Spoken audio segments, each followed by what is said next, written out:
ಓಂ ನಮೋ ವೆಂಕಟೇಶಾಯ. ಸ್ನೇಹಿತರೆ, ಡೆವೋಷನಲ್ ಟುಡೇಗೆ ಸ್ವಾಗತ. ಕಲಿಯುಗದ ಪ್ರತ್ಯಕ್ಷ ದೈವವಾದ ತಿರುಪತಿಯ ತಿರುಮಲದ ಶ್ರೀ ವೆಂಕಟೇಶ್ವರನಿಗೆ ತಿರುಮಲದಲ್ಲಿ ದೇವಾಲಯವನ್ನು ನಿರ್ಮಾಣ ಮಾಡಿದ್ದ ಅತಿ ದೊಡ್ಡ ಭಕ್ತ ಅಂದರೆ ಅದು ತೊಂಡಮಾನ್ ಚಕ್ರವರ್ತಿ. ಸಾಕ್ಷಾತ್ ಆ ವೆಂಕಟೇಶ್ವರನ ಜೊತೆ ಸದಾ ಮಾತಾಡ್ತಿದ್ದ ತೊಂಡಮಾನ್ ಚಕ್ರವರ್ತಿಯು ಆ ಸ್ವಾಮಿಗೆ ಪರಮಾಪ್ತನಾಗಿದ್ದ. ಆದರೆ ಆ ತೊಂಡಮಾನ್ ಚಕ್ರವರ್ತಿಯು ಸಹ ವೆಂಕಟೇಶ್ವರ ಸ್ವಾಮಿಯು ಕ್ಷಮಿಸಲಾರದಂತಹ ತಪ್ಪು ಮಾಡಿದ್ದ.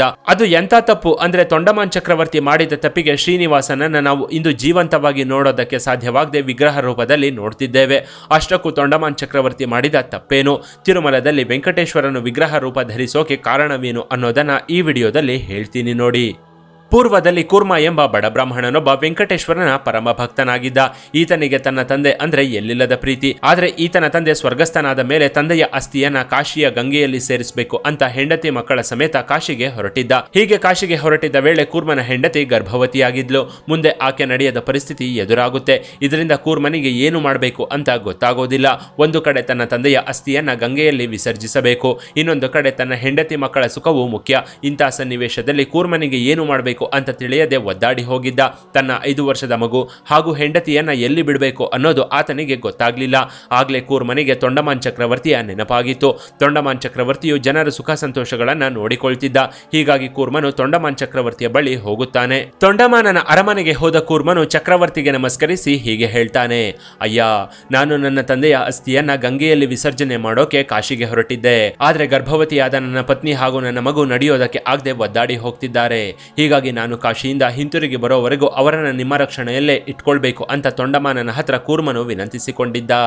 ಆಗ ತೊಂಡಮಾನ್ ಚಕ್ರವರ್ತಿಯು ಹಾಗೇ ಆಗ್ಲಿ, ನೀನು ಕಾಶಿಗೆ ಹೋಗಿ ಬರೋವರೆಗೂ ಅವರು ನನ್ನ ಅಧೀನದಲ್ಲೇ ಇರ್ತಾರೆ ಅಂತ ಹೇಳಿದ್ದ. ಅಲ್ಲದೆ ನೀನು ಕಾಶಿಗೆ ಹೋಗಿ ನಿಶ್ಚಿಂತೆಯಿಂದ ವಾಪಸ್ ಬಾ ಅಂತ ಹೇಳಿ ಕಳಿಸಿದ್ದ.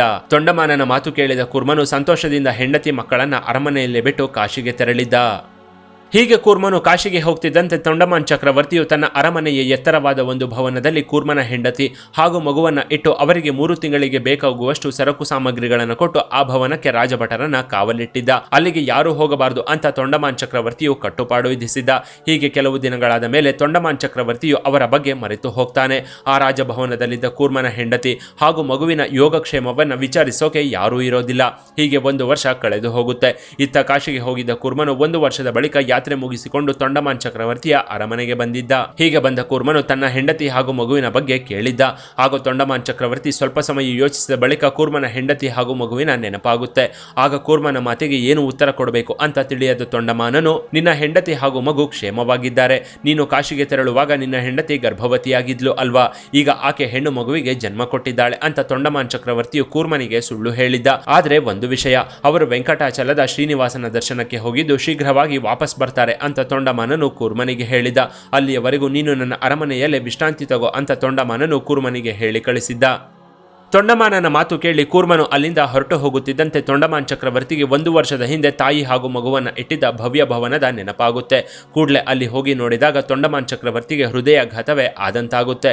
ಯಾಕಂದ್ರೆ ತಾಯಿ ಹಾಗೂ ಮಗು ಇಬ್ರು ಸತ್ತು ಶವಗಳಾಗಿರ್ತಾರೆ. ಈ ದೃಶ್ಯವನ್ನು ನೋಡ್ತಿದ್ದಂತೆ ತೊಂಡಮಾನ್ ಚಕ್ರವರ್ತಿಗೆ ಮೈಯಲ್ಲಿ ಬೆವರು ಜಿನುಗೋಕೆ ಶುರುವಾಗುತ್ತೆ. ಇವರಿದ್ದ ಭವನಕ್ಕೆ ಯಾರಿಗೂ ಪ್ರವೇಶವಿಲ್ಲದ ಕಾರಣ ಇವರ ಬಗ್ಗೆ ಯಾರೂ ತಲೆ ಕೆಡಿಸಿಕೊಂಡಿರಲಿಲ್ಲ. ಹೀಗಾಗಿ ತಾಯಿ ಮಗು ಇಬ್ರು ಒಂಟಿ ಭವನದಲ್ಲಿ ತಮ್ಮ ಪ್ರಾಣವನ್ನ ತ್ಯಜಿಸಿದ್ರು. ಆಗ ತಾನು ಮಾಡಿದ ತಪ್ಪಿನ ಅರಿವಾಗಿ ಈ ಪಾಪಕ್ಕೆ ಪ್ರಾಯಶ್ಚಿತ್ತವಾಗಿ ಏನು ಮಾಡಬೇಕು ಅಂತ ಗೊತ್ತಾಗದೆ ತೊಂಡಮಾನ್ ಚಕ್ರವರ್ತಿಯು ತಿರುಮಲದ ಶ್ರೀ ವೆಂಕಟಾಚಲದ ಶ್ರೀನಿವಾಸನ ಸನ್ನಿಧಿಗೆ ಹೋಗಿದ್ದ. ಹೀಗೆ ತೊಂಡಮಾನ್ ಚಕ್ರವರ್ತಿಯು ಸ್ವಾಮಿಯ ಸನ್ನಿಧಿಗೆ ಬರುವ ವೇಳೆಗೆ ಸ್ವಾಮಿಯು ಶ್ರೀದೇವಿ ಭೂದೇವಿ ಸಮೇತ ಏಕಾಂತ ಸೇವೆಯಲ್ಲಿದ್ರು. ತೊಂಡಮಾನ್ ಚಕ್ರವರ್ತಿ ಬರುವ ರಭಸವನ್ನು ನೋಡಿದ ಶ್ರೀದೇವಿಯು ಸ್ವಾಮಿಯ ವಕ್ಷಸ್ಥಳದಲ್ಲಿ ಹಾಗೂ ಭೂದೇವಿಯ ಭೂತೀರ್ಥದಲ್ಲಿ ಹೋಗಿ ಅಡಗಿಕೊಳ್ತಾರೆ. ಆಗ ಸ್ವಾಮಿಯ ಆನಂದ ನಿಲಯ ಅಂದ್ರೆ ವೆಂಕಟೇಶ್ವರನ ಗರ್ಭಾಲಯವನ್ನ ಪ್ರವೇಶಿಸಿದ ತೊಂಡಮಾನ್ ಚಕ್ರವರ್ತಿಯು ವೆಂಕಟೇಶ್ವರನ ಪಾದಕ್ಕೆ ಬೀಳ್ತಾನೆ.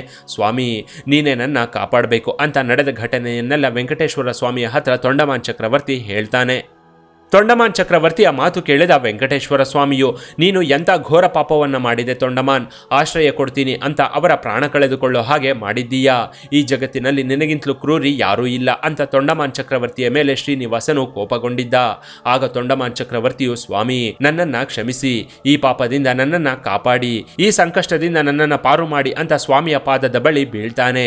ಕೂಡಲೇ ವೆಂಕಟೇಶ್ವರ ಸ್ವಾಮಿಯು ಆ ತಾಯಿ ಮಕ್ಕಳಿಬ್ಬರ ದಹನ ಕ್ರಿಯೆ ಮುಗಿಸಿ ಅಸ್ಥಿಯನ್ನು ತೆಗೆದುಕೊಂಡು ಬಂದು ತಿರುಮಲದ ಮಹೋನ್ನತವಾದ ಪಾಂಡವ ತೀರ್ಥದ ಹತ್ತಿರ ಬರೋದಕ್ಕೆ ಹೇಳ್ತಾರೆ.